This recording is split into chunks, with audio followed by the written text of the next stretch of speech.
সামনে যে 3টে পরীক্ষা আসছে তার জন্য যদি তুমি এই কাজটা করতে পারো না, তাহলে তোমার প্রিপারেশনের অনেকটা ইমপ্রুভ হবে।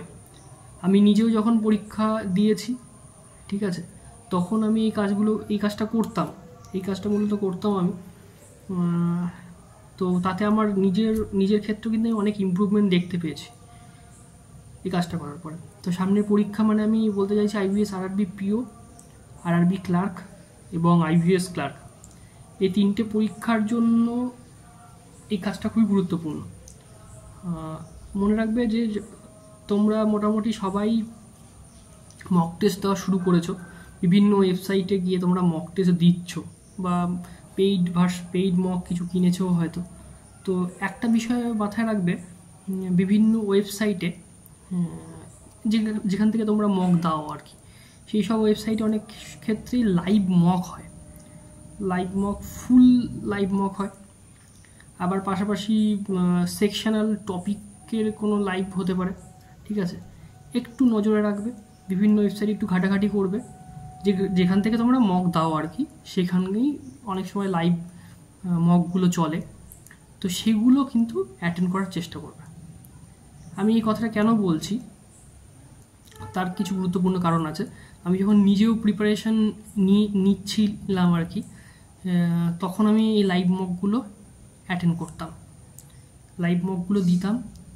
মানে যখন যেরকম টাইমে হয়তো দেখা যাচ্ছে যে কোনো একটা ওয়েবসাইটে একদিন লাইভ থাকবে কোনো একটা মক, আরআরবি পিও হতে পারে, আরআরবি ক্লার্ক হতে পারে, আইবিএস ক্লার্ক, মানে যখন যেরকম চলবে, তো সেগুলো অ্যাটেন্ড করতাম। তো এখানে অ্যাটেন্ড কেন করবে সেটা আমি বলি আগে প্রথমে।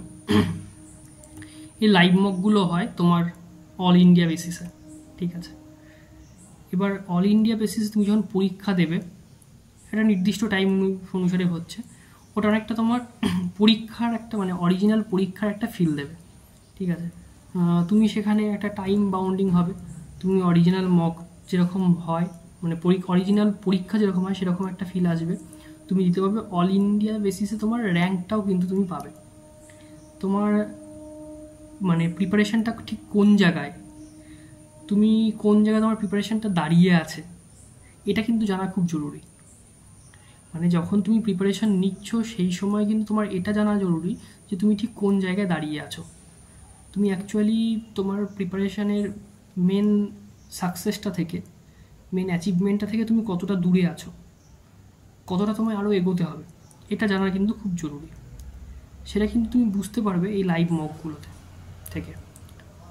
লাইভ মকগুলো তোমরা যদি অ্যাটেন্ড করো, তোমাদের কিন্তু একটা ধারণা তৈরি হবে। তো সেক্ষেত্রে বিভিন্ন ওয়েবসাইটের এই লাইভ মকগুলো খুবই ইম্পর্টেন্ট, সেগুলো দাও। সামনের বেশি দিন পরীক্ষার নেই, একদম পরীক্ষার মতো করে তোমার পরীক্ষা দেওয়ার আগে যে মেন্টাল অবস্থাটা থাকে, মানসিক অবস্থাটা যেরকম থাকে, সেই রকম পরিস্থিতিটা তৈরি করো, ঠিক আছে। সেটা তুমি যদি মনে করো যে দিনের এই সময়টাতে মক হবে, তো তুমি সেই সময় লাইভ মকটা অ্যাটেন্ড করো, মানে যে সময়টা তোমার পরীক্ষা হতে পারে আর কি। এখনও তো অ্যাডমিট কার্ড আমরা হাতে পাইনি, অ্যাডমিট কার্ডটা হাতে পেলে আরও বিষয়টা স্পেসিফিক হয়ে যাবে। তো তোমরা কিন্তু সেই সময় দিলে একদম পরীক্ষা দিতে যাওয়ার আগে যেরকম মেন্টালিটির দরকার পড়ে, ঠিক সেই রকমভাবে, ঠিক আছে। 1 নাম্বার।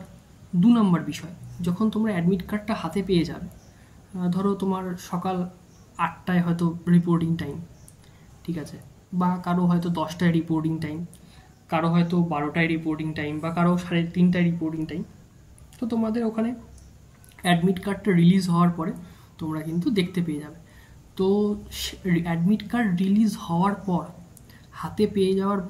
অ্যাডমিট কার্ডটা হাতে পেয়ে যাওয়ার পর যে টাইমে তোমার রিপোর্টিং টাইম থাকবে, সেই টাইমে কিন্তু তোমায় বেশ কদিন ওই টাইমেই মকটা দেওয়ার চেষ্টা করবে।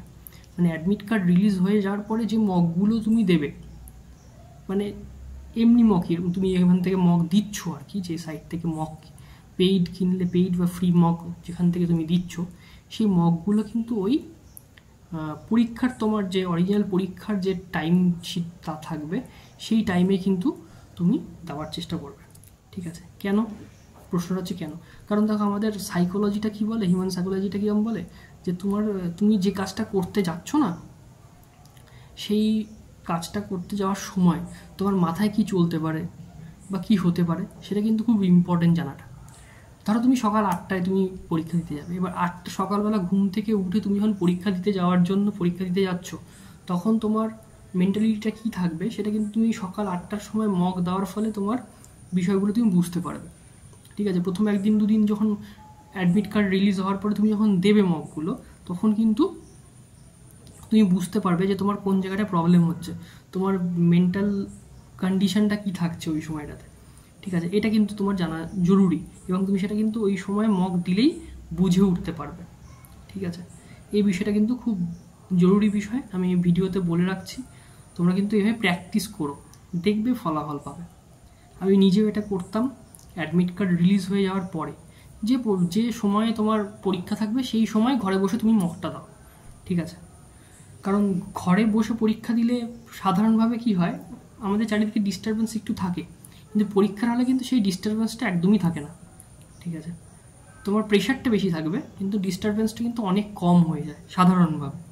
ঠিক আছে, তো এই বিষয়টা তোমরা কিন্তু কাজে লাগাতে পারো। তো দুটো বিষয় নিয়ে কথা বললাম, যারা পুরো ভিডিওটা দেখবে তারা কিন্তু উপকার পাবেই পাবে। তো যাই হোক, আজকের ভিডিওটা এই পর্যন্তই। ভিডিওটা ভালো লাগলে একটা লাইক করে দিও, চ্যানেলে নতুন হলে সাবস্ক্রাইব করো, বন্ধুদের সাথেও শেয়ার করতে পারো, অসুবিধা নেই। আর কমেন্টের মাধ্যমে জানাবে যে তোমরা কীরকম মক দিচ্ছ, কীরকম কী স্কোর করছো, সেটা কিন্তু অবশ্যই জানাবে। তোমরা কমেন্ট করো না ভিডিওতে, হয়তো ভিডিও দেখে চলে যাও, স্কিপ করে দাও, কিন্তু অবশ্যই কিন্তু তোমরা কমেন্টের মাধ্যমে জানাবে যে তোমাদের প্রিপারেশানটা ঠিক কীরকম হচ্ছে। তো দেখা হচ্ছে নেক্সট ভিডিওতে, চলো।